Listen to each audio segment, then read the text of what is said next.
with Paul Devenport. Paul, thanks very much. Welcome, and it's great to have us with you here today. Thank you. To a professional, hardwood flooring installer, and magician. That's quite a resume you've got there, and I look forward to delving down and exploring each aspect of that. Let's get into it. Hey, so obviously you're in Canada now. Yep.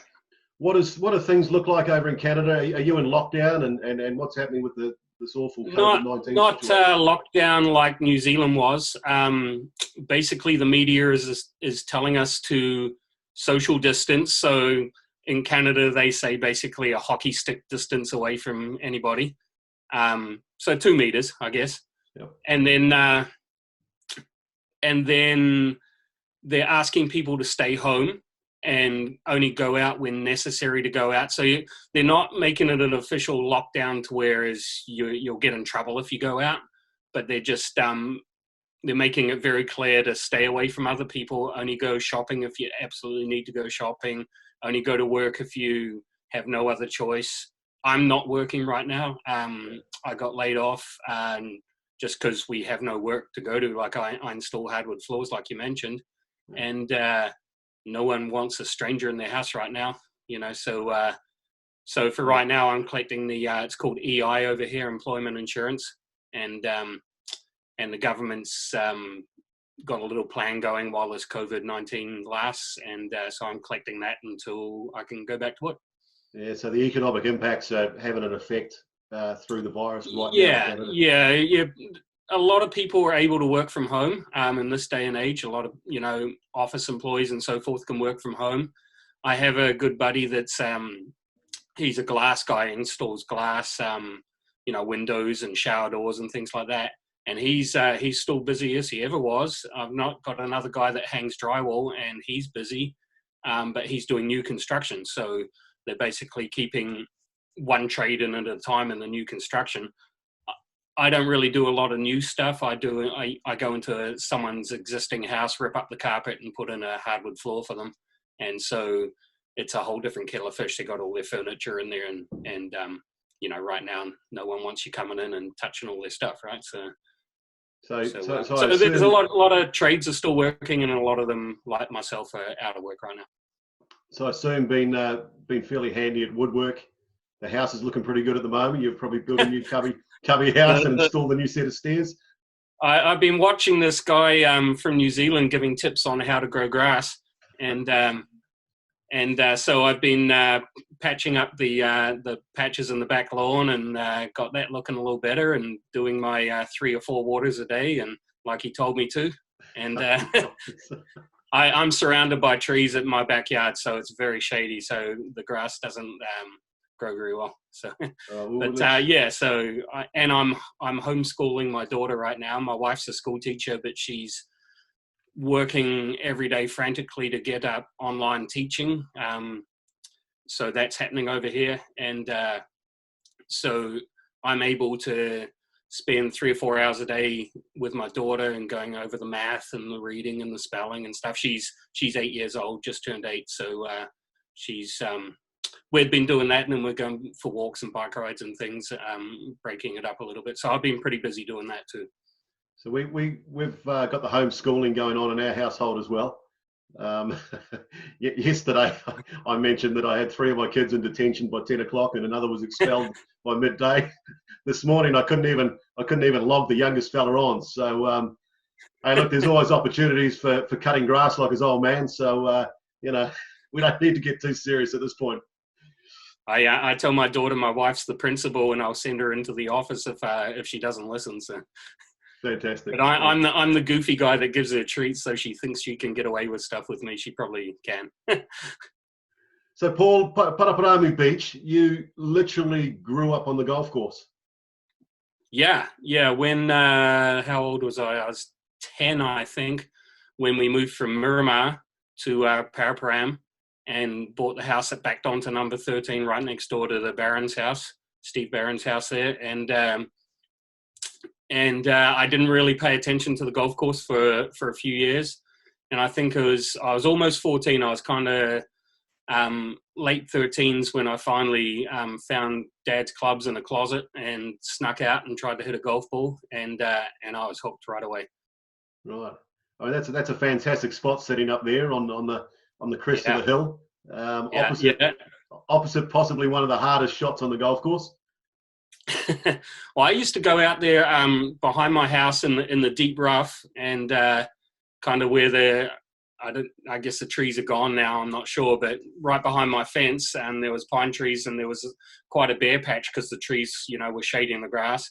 And so I'd hit it over the rough, and I'd hit them out towards 3 green, and that way in the evenings when there was no one around, or down into the bare area between 13 and 15, where a tee shot on 15 would go to the right on 15. Yep. And I'd just hit balls down there and go and pick them up. And it was a good place to practice. And then also wander over to 3 green and practice my bunker play around 3 green. And I used to love hitting bunker shots from 3 green to 15 green and try and spin them as much as I could. And it was a great area just to kind of play 13, 14, 15, 16, and then back to 13 again and do a little loop, when the course was quiet in the evenings. So it was a great spot. Yeah, what a great backyard. Who were some of the other kids you were kicking around with in those days? So Kurt Michelson, Ian Daniel, Philip Williams, Steve Williams' younger brother. Is that Bob Daniels' son? Would it be? Ian okay. Yeah. Yep. Bob and why am I having a brain fart on his mum's name? That's right. I should know this as well. Leone. Yeah. So Ian was one of my best friends, and then Philip Williams, like I said, there was a bunch of juniors there. That was the main crowd after school was Kurt, Ian, and Philip, and then a few of the other guys would show up from time to time. We had a really good junior program going then, thanks to Selwyn Fields.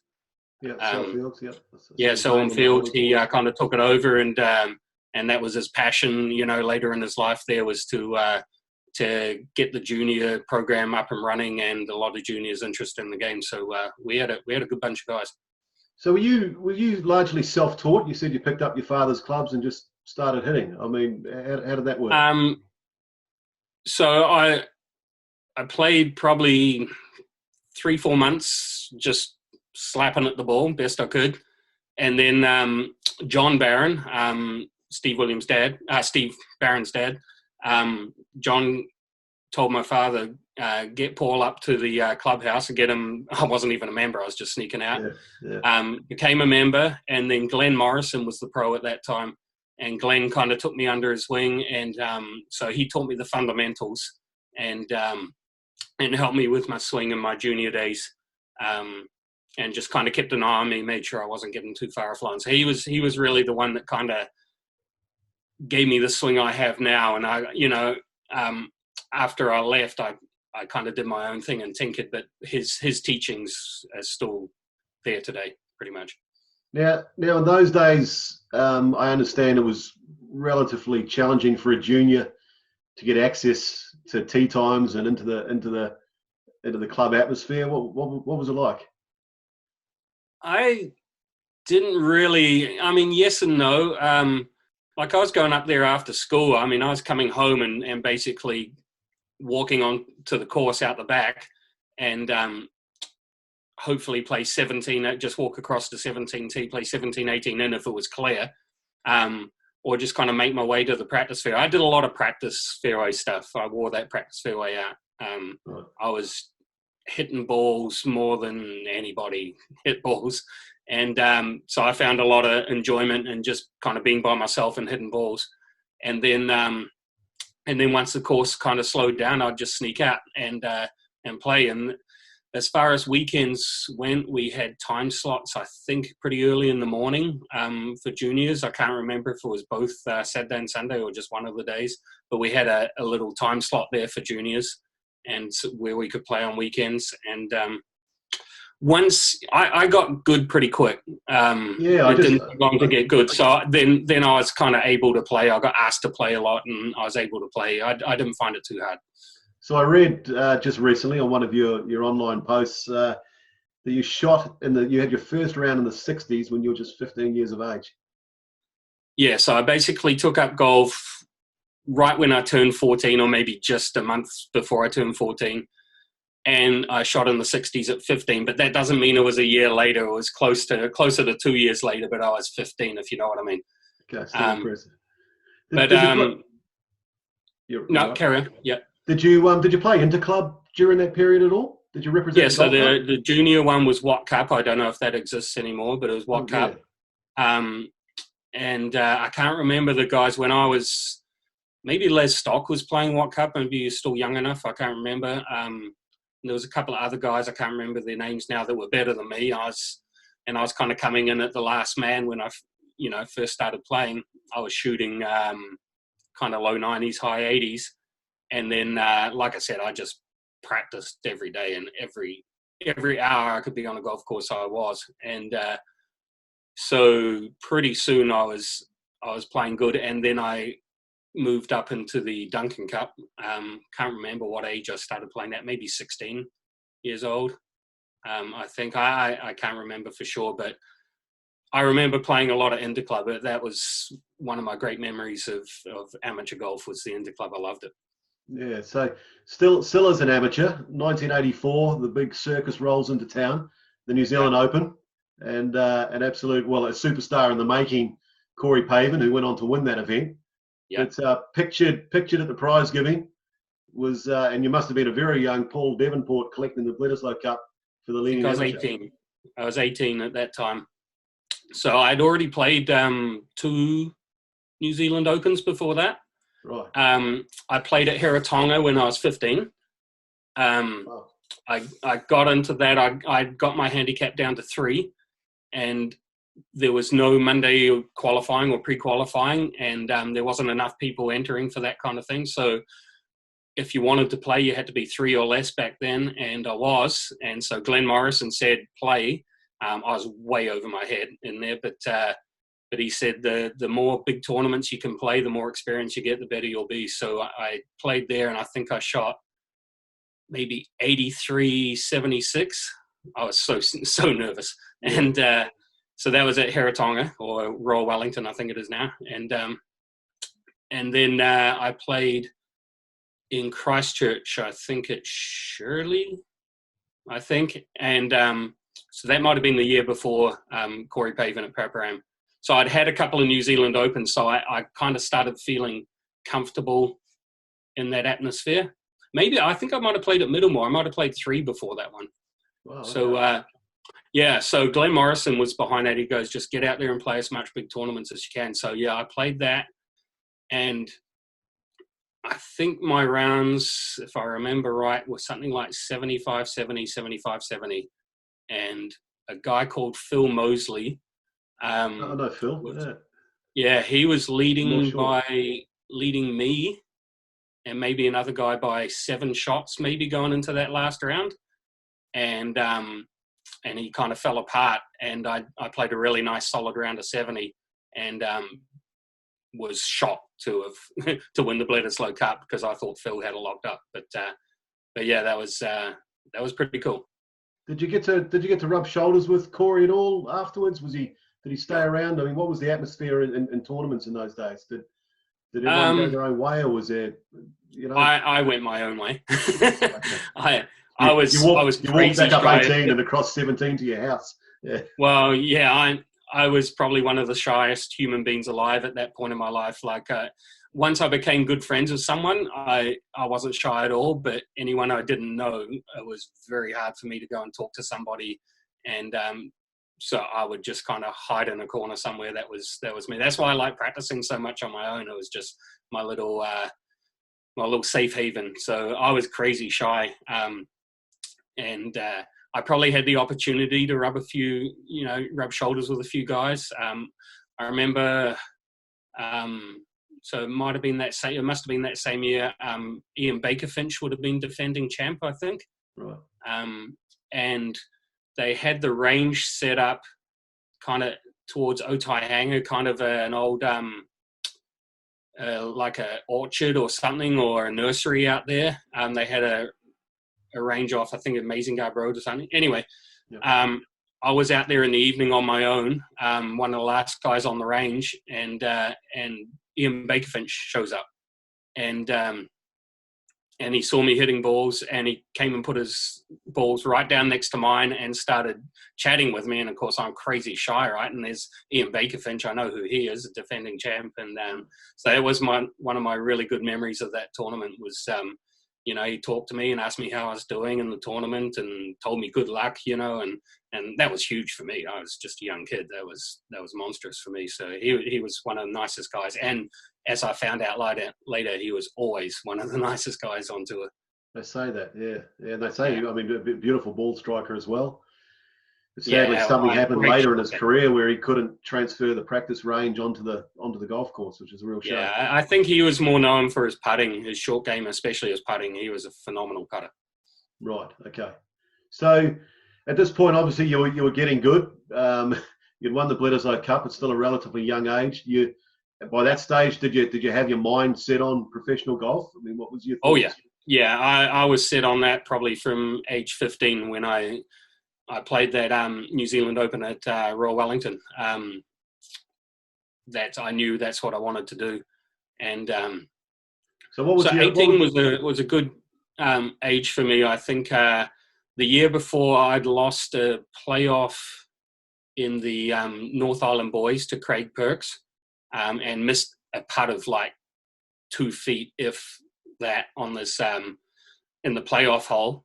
And that kind of haunted me. I was like, and I'd blown a lead at, the year before in the New Zealand Boys at it was at Hutt Golf Course, and I had the lead with 3 to play and bogeyed the last 3 to lose by 2 to Glenn Goldfinch.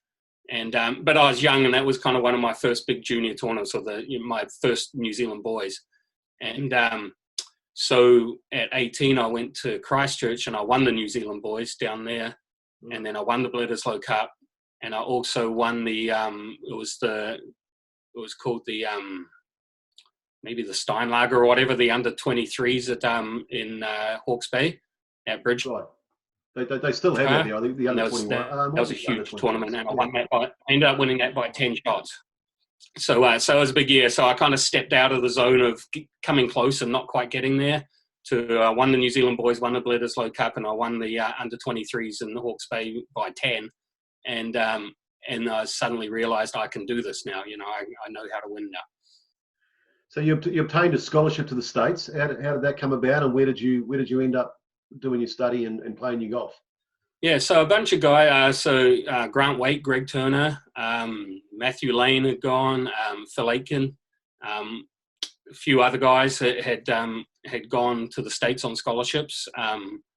And me being crazy shy, I didn't really stand out to anybody except for when my golf score, but I wasn't a personality that people remembered. So I kind of didn't know how to go about things, and finally, between my dad and Glenn Morrison, we figured out, let's just write a bunch of letters to universities that we know of in the States. I knew I wasn't good enough to turn pro, and that was kind of the next best thing. There wasn't a great junior program in New Zealand at that point. There was soon after that. But so I wrote to Oklahoma State, Wake Forest, UCLA, University of Houston, and University of Houston, a few of them got back to me, but University of Houston said, try Houston Baptist University. And they said they had a great golf program there. So I tried there, and luckily Glenn Joyner, Australian guy Glenn Joyner, was a senior there, and he recognised the tournaments that I'd won. He'd seen that I'd played for New Zealand and Australia as an amateur in the series over there. And he basically told the coach, if this guy can do that, he's good enough. Right. And so I went over there, and lo and behold, I didn't know it at the time, but Colin Montgomery was on the team. Oh, wow. I didn't know that. Glenn Joyner was there. Jeff Wagner was there, another Australian. Myself, a couple of Danish guys that were very good golfers. And we had one American on the team, and he couldn't stay on the team because he kept failing out of school. He couldn't keep his grades. So it was a team of foreigners. We had a little Mexican guy on the team as well. So I ended up at a great school, and I ended up playing on the team right away. I didn't have to I was good enough to make the team each time. And the good thing about that is Colin Montgomery, he was a senior. So my first year there, I played with Colin every day, and got to see him later, at tournaments in Australia when he came down. But that was one of the cool things, to see him play. I mean, he was super good then, and you knew he was going to be good. You didn't know how good, but very cool experience. Yeah, fantastic. So you would have done 3 or 4 years there. What was the degree? So I was there. I went there in '86, and I did 3 years at Houston Baptist. But it was a small school, and they ended up dropping a couple of the other athletic programs, and that didn't allow them to be Division I NCAA, which is the top. So my coach said, I'm too good to be playing Division II. You need to transfer to another school for your senior year. So I ended up transferring to Southwest Louisiana, which is now Louisiana Lafayette, and that's where Craig Perks was. So he was a senior there, and I was going to be a senior. So I ended up, we were roommates there, and I was always friends with Craig, but, he was Palmerston North, I was Paraparaumu, and we just saw each other at tournaments, but we became like best of friends that senior year, and I was able to graduate. I got a business degree, which I've never used. So I completed my 4 years, but my last year was in Louisiana. First 3 were at Houston Baptist. Okay, so you came back. I mean, at this stage, you're still obviously amateur. You're playing university golf. Where was that transition into the professional ranks and I guess the playing for your pay? So when I graduated, I met a couple of guys. I met this guy at one of the local clubs where I practiced. And over there, some of the courses you could wear jeans and stuff. He'd just show up in jeans and a golf shirt, but it was always untucked and just looked like, one of those guys. He's a 95 shooter kind of at best. Lance Phelps like? Yeah, kind of. Not quite as crude. And anyway, he basically asked me, he says, "Oh, what's your plans?" And I'm thinking of trying to get up to the Canadian tour, and then when the Australian tour school comes around to try and qualify over there. I said, but I'm kind of, it costs money and I don't have any money. And he goes, well, I'll help you out. And little did I know this guy owned a bunch of plasma banks or something throughout the state. Anyway, it was worth about 200 or 300 million. Like, it was crazy. Right. And so he basically, my first year, I played a few mini tour events on it. It's called the Emerald Coast Tour, which is around Pensacola, the top of the panhandle of Florida. They had a little Emerald Coast Tour there. Joe Durant is one of the names out of there. A few other names that are on the PGA Tour. I can't remember right now. But a lot of good players played that little mini tour. And then I headed up to Canada to try and qualify for that tour, because the Canadian tour was a proper tour with 4 rounds and a cut. The equipment companies were there, like Titleist was handing out balls and gloves and so forth. So it was run like a proper tour. I wanted to play a tour like that rather than mini tours, which are just basically legalized gambling. And so I headed up there, and this guy, his name was James Marceau, but he called himself Mickey. So Mickey basically gave me, I think it was $5,000, and to get by, and give me a phone call if you need some more, and we'll wire it into a bank account in Canada. And so I qualified for the tour, and I really didn't need, maybe I got another 2 or 3 grand from him. But that was it. I was kind of up and running. And so if it wasn't for him, I don't know what I would have done, but he got me up and running. I had enough money to get by, and then kind of learn the ropes of tour golf, and luckily played good enough to. My first year wasn't great, but I played good enough to get by. So. Okay. So during that period, were you coming home in the summers to see family and perhaps play the New Zealand Open that was pretty much anchored at Paraparaumu during that period? Yeah. So summers over here were winters down there. So I'd play Canadian tour started late May on the west coast in Victoria, where I am now, on Vancouver Island. And it would work its way across the country. So a lot of us drove. I drove up from the States, and I had a car, and so we worked our way across the country and ended up on the East Coast and finished probably late August. The tour finished maybe early September, but I think late August. I'd drive back to Louisiana, practice down there for a while, and then the Australian tour would start up in October, and I'd fly over and start the Australian tour. So I wouldn't go to New Zealand. I'd do my practice in Louisiana. Yep. And then play the Australian tour to Christmas, and then come home for Christmas to Paraparaumu, and stay with my sister and hang out there until the Australian tour started up again after New Year's. And then usually I'd come back to New Zealand in March when the Australian tour would finish, a couple of weeks back home, and then fly back to Louisiana. And that's kind of where I practiced and had my base before heading back up to Canada again in May. So that was my life for 15, 16 years.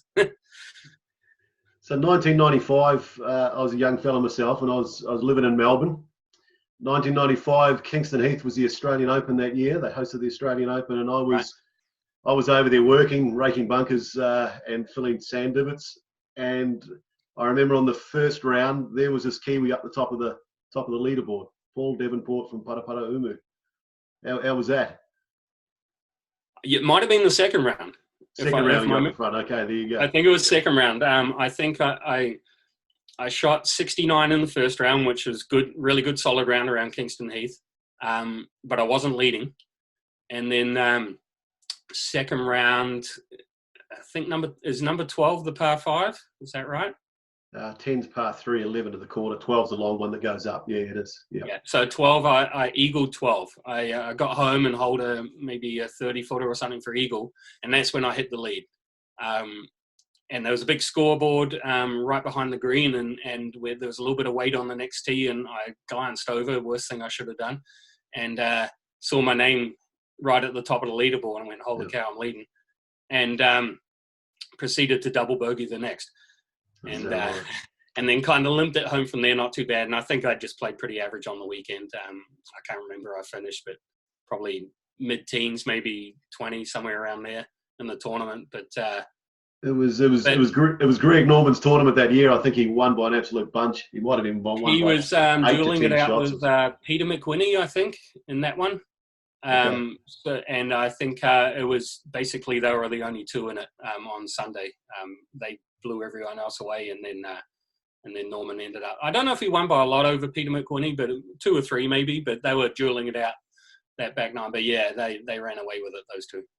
So you went through a fairly purple patch there, from my memory, on those events that they were having in Australia at that time around the Aussie Open and the Masters and some of those state events which were reasonably big back in those days. I did well in the Australian Open. My first Australian Open was 93. I'd played 2 years on the Canadian Tour before I came down and qualified for the Australian Tour. I just kind of getting enough money under my belt playing the Canadian Tour before I came down. So 93 was my first year playing Australia. And right away, the Open was at Metropolitan, I think, in 93. And John Morse, did he win 93? Sorry? Did John Morse? I think Lee Westwood won that one. Okay. Lee Westwood won that one, I think. And so my memory of that, I played good, solid 2 rounds, and I got paired with Ray Floyd in the 3rd round. Oh, wow. And so I'm on the first tee, and they're calling out the names, and Ray Floyd's first to hit, and they call winner of the Masters and the PGA, and they're listing his major titles.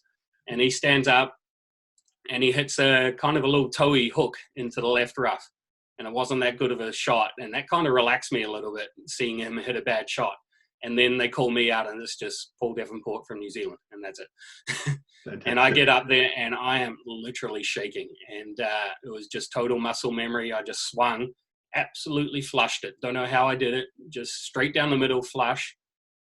And then I basically went most of the round just watching Ray Floyd play golf, and he missed, without a word of a lie, he missed the first 4 greens in regulation and was 1 under. He had chipped in, up and down everything else, just hitting these, you know, how tightly mowing it is around the greens. And he's just hitting these amazing shots up banks with sand wedge and nipping it just right. And so I'm watching this exhibition, and Steve Williams was on the bag, so that was cool. He was caddying for Ray at that time. And I remember distinctly a par 3 on the front, might have been 8. I don't know if 8's a par 3. Quite a decent size. Anyway, he stands up with 3-iron. I see him pull 3-iron, and the pin's just over the front bunker, and he hits the shot as high as you could hit a 7-iron, like just straight up in the air with a 3-iron, lands over the bunker. The greens are like rock, and it pulls up about 15 feet behind the hole. Incredible. And I get up there and I go to 4-iron, and I just hit it as hard as I could with as much spin as I could, and it landed right where his 3-iron landed and rolled all the way to the back edge. And I was like, how did he do that? Like, incredible. But little did I know, again, I got it to 7 under for the round through 14 holes. And then I realized I was actually playing really well. I was unconscious. I was in, I guess, the zone. I didn't even know what I was shooting, and I managed to hang on and shoot 66 that round, which was low round of the day, and that got me. I got paired with Peter Senior the final round, and again didn't play that great the final round. Finished maybe 12th or something in the tournament, but that day with Ray Floyd, I mean, it could have gone one way or the other. I could have shot 83, and I ended up shooting 66, and but. That first time I'd really been in a zone like that where I didn't even know what I was doing, and that was a pretty cool day. Was there another? It could be urban legend, Paul, but I have heard a story at the club, and you can correct me if I'm wrong here. Was there a time when your name was called out on the first tee, and your hand was shaking that bad you couldn't get the ball to stay on the tee, so you just hit drive off? Urban lead. That was that day. That was it. With Ray Floyd, and that's Alan James' story that Steve Williams had told Alan James, and not true, because watching Ray hit his little toey hook in the left rough actually relaxed me. But I mean, don't get me wrong, I was super nervous. When I actually got over the ball to hit it, I was really nervous, but I got the ball on the tee okay. That wasn't an issue. In 1996, you represented New Zealand. What was it like to pop on the Silver Fern and play for your country? Yeah, that was a surprise for me. I found out in Prince Edward Island, which is way out East Coast Canada, in the Maritimes, like they call it over here. Anyway, I was at the tournament there, and I guess the Golf Association or PGA or whoever does it contacted the Canadian Tour, and they said that I was being asked to play for New Zealand in the World Cup. And I'm like, are you joking? You know, there was Frank Noblo, Greg Turner, Grant Waite, Michael Campbell, and Phil Tatarangi. And maybe I was coming in at that stage in 96. I might have been right behind that, but there was certainly players that were from New Zealand that were better than me. But the way the schedules worked is a lot of those guys couldn't make it or were just worn out and didn't want to play. And so I ended up, me and Phil Tatarangi played in Cape Town, South Africa. I ended up having to miss the Australian Open because of it. It was scheduled at the same time. But representing the country, like, you know, for me, that was huge. And the cooler thing with that is everybody got to meet Nelson Mandela at the function before the tournament.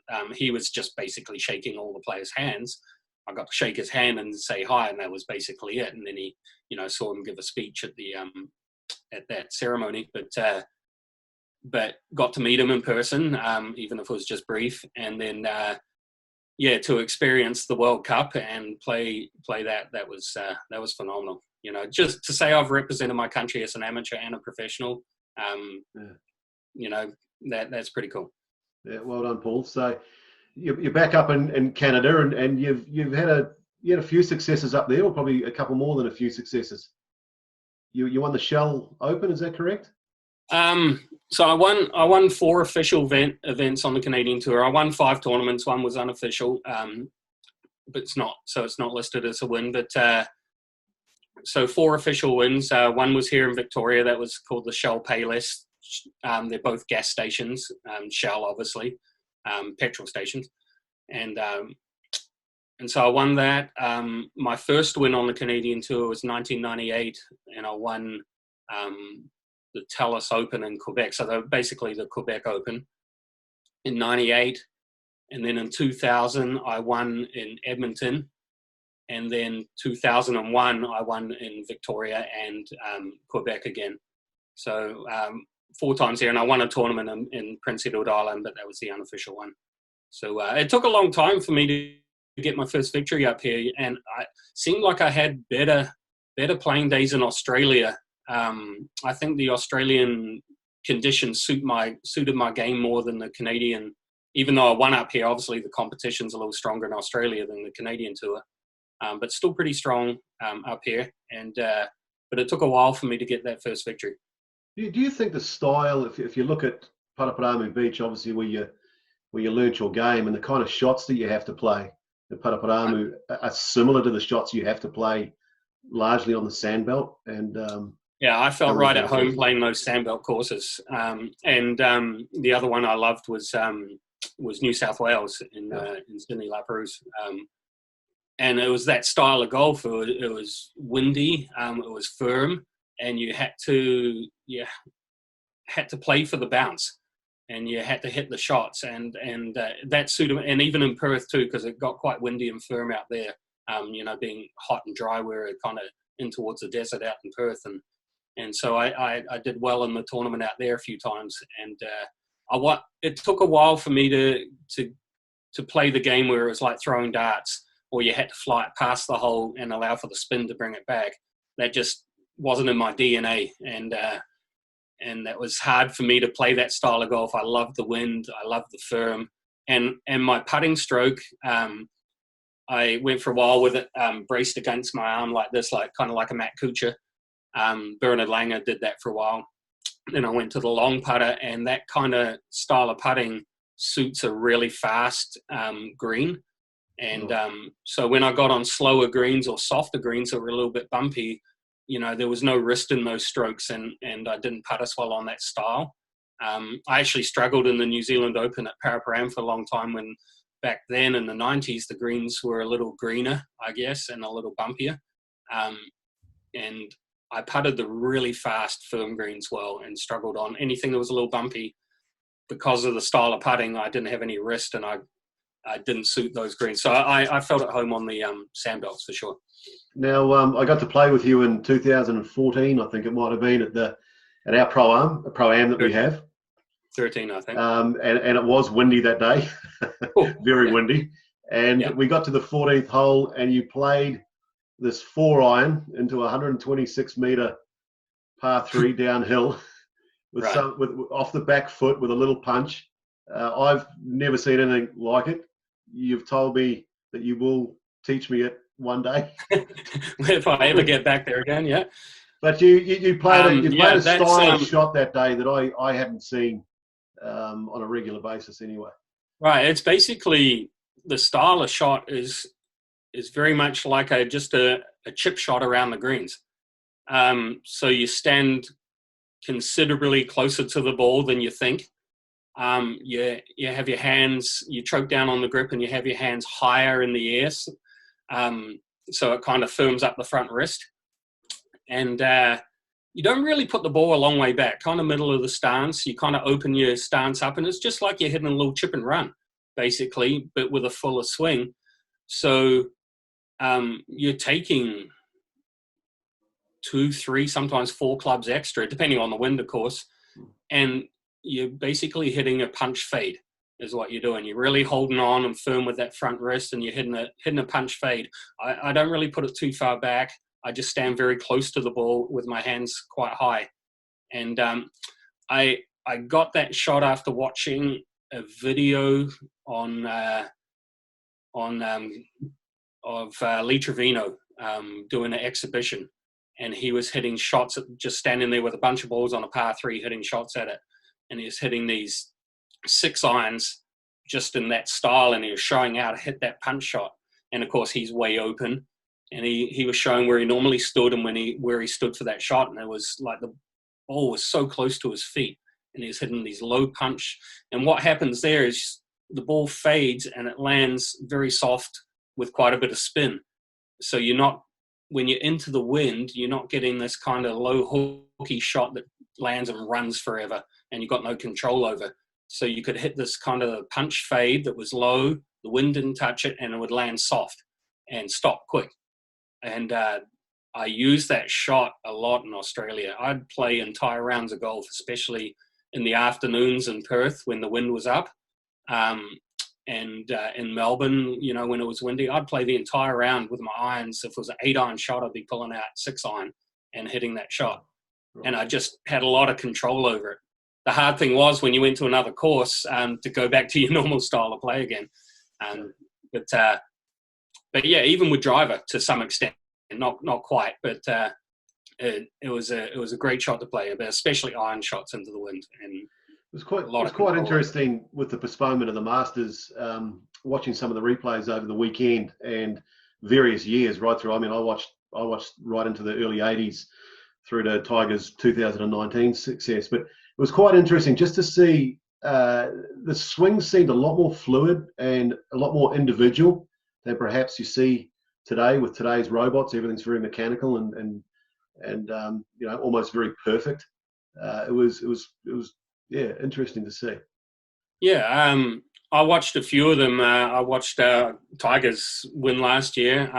Just finished. I had it on tape. Just finished watching that last night actually, and I think I saw the 2005 when he chipped in against DeMarco. I think I saw 2004 and maybe 2001. I think are the ones I saw the replays. I didn't really notice what you were seeing. I was just kind of watching. And if you look at example for Arnold Palmer's putting stroke, I mean he's so hunched over and his knees are all buckled in. You're talking old days, right? You're talking the oldies. Yeah. Well, it was 1980 was quite old for me, Paul. But you look at like a guy like Gary Player and Arnold Palmer. They had a very pop stroke, which, like I was saying earlier, the greens back then were slower and bumpier, and even Augusta was a lot slower than it is these days. Yeah, you can see. So that stroke was needed to get the ball. They had a little more loft on their putters back then too, and so they kind of popped it and got it rolling that way.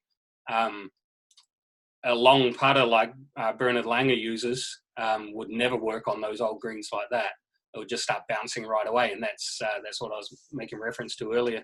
But yeah, that was the style. That's how they had to play. The greens were slower and bumpier, and and the swings. I mean, a lot of people didn't have coaches back then, and just a lot of talent, and they just swung the way they swung. And you get them all from halfway down and through impact, and they're all pretty similar though in that area.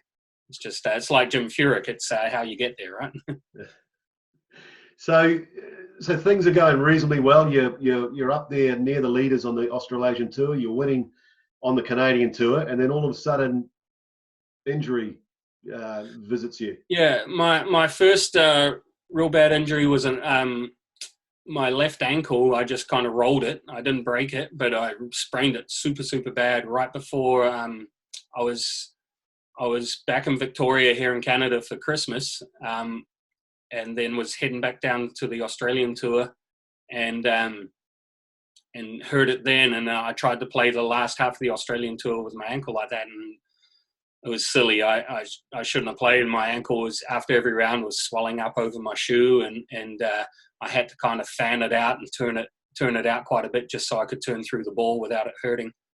And so I hurt that, but that came right, and I started playing reasonably decent again. Wasn't quite the same as I was, and then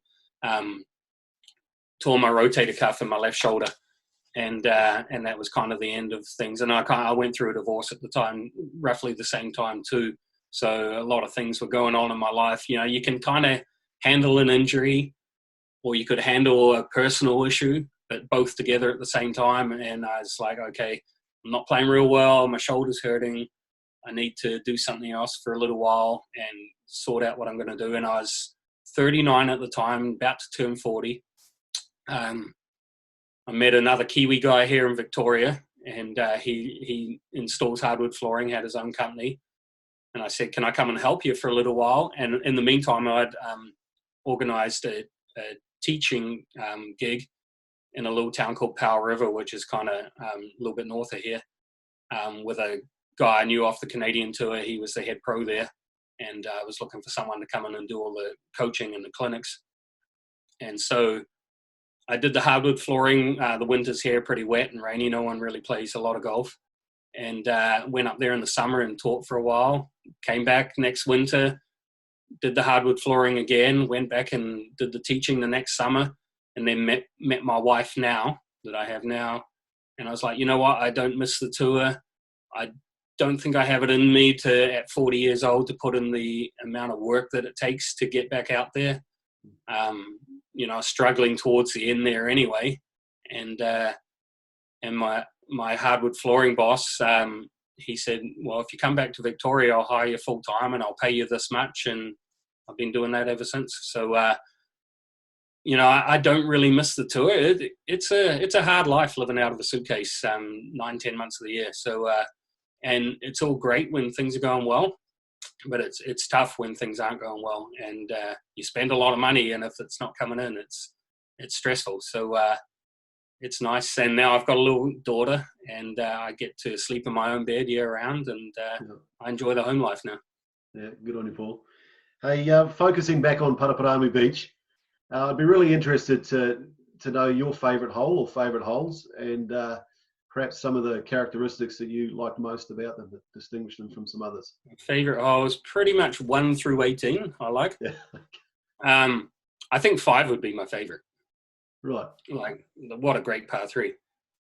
Basically it's hit it on the green or you struggle, and so 5 would be my favorite. I like 17 and I hate 17.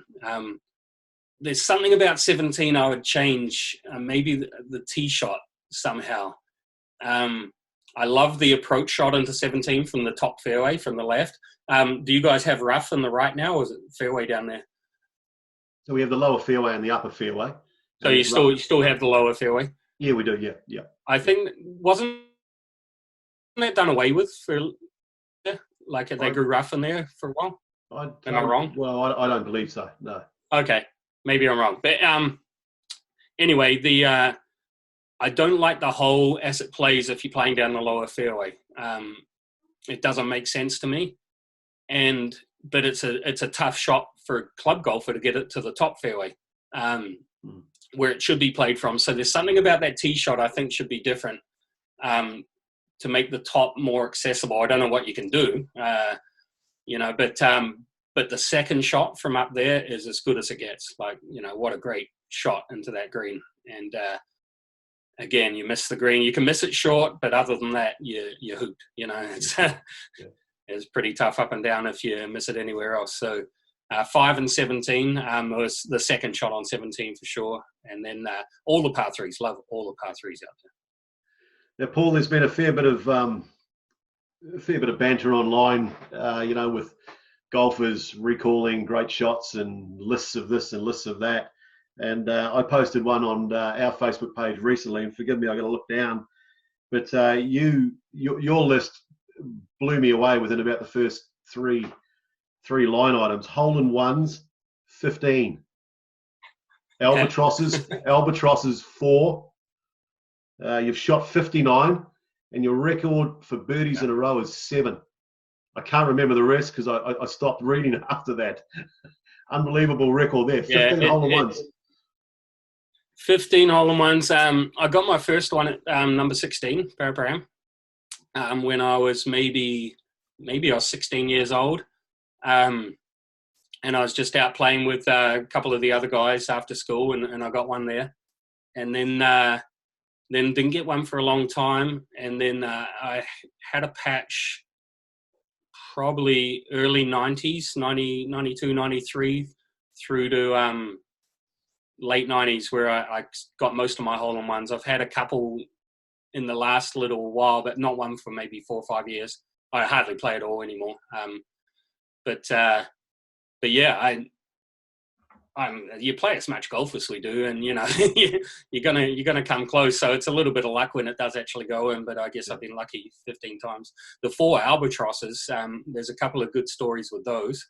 One of them was a hole-in-one, so that adds to my hole-in-one total. It was on a par 4, and it was just a fun round of golf with Craig Perks when we were still in university down there in Louisiana, and it was about 330 meters.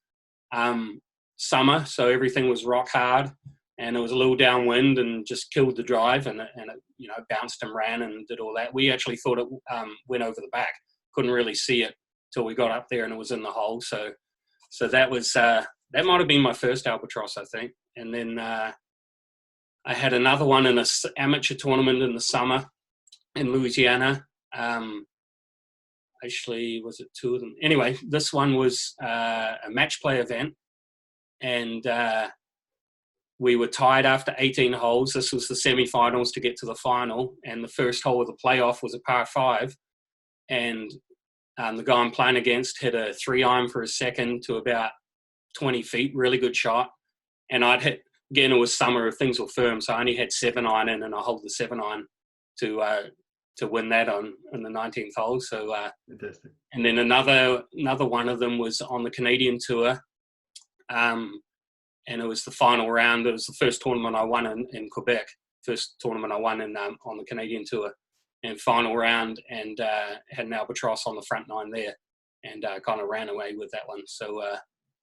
So 3 of them were very memorable. The other one was just a practice round, and I hold a long iron, just in a practice round, nothing special, except it was nothing special. He says he's had 4 of them. So, Paul, like I say, I did play with you in the Pro-Am in 2014, and I'd heard prior to that, and in fact, your Wikipedia page even makes mention of the fact that you're a magician. You can perform magic tricks, and former sleight of hand amateur magician. Yeah, that's right. And so, as a result, you were a fairly popular Pro-Am partner, and yeah, you're picked up by sponsors, etc. So I do remember that day taking a deck of cards with me, and as the round slowed down, you'd pull the deck of cards out, and I think they were fairly sticky, actually. I think they had a lot of beer. I pulled them out from behind the bar, but you just absolutely wowed us throughout the day. Probably. You wowed us throughout the day with these card tricks, and then held the clubhouse captive later on with more sleight of hand tricks. So tell us a little bit about how that came about.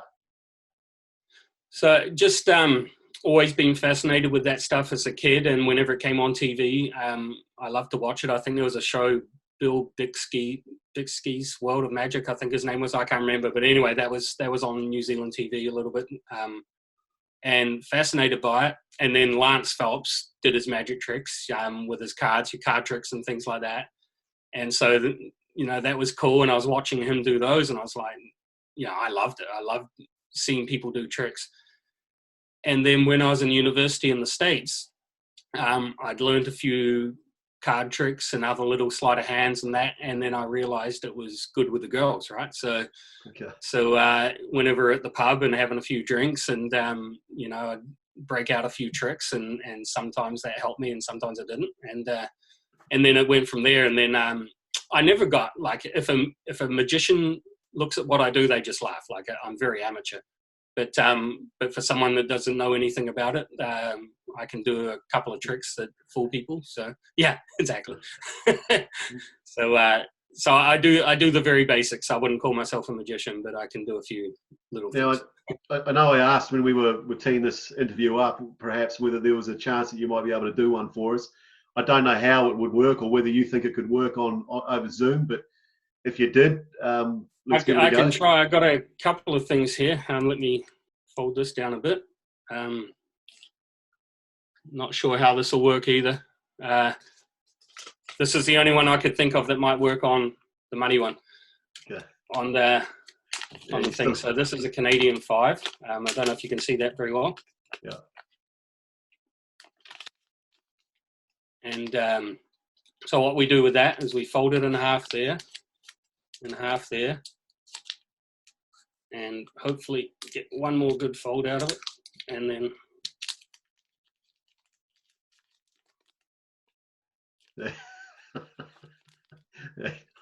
I think I did that one for you in the clubhouse, right? I think you still have my brother's $50 note. Actually, you managed to turn 50 into 5. I got it behind me. Yeah.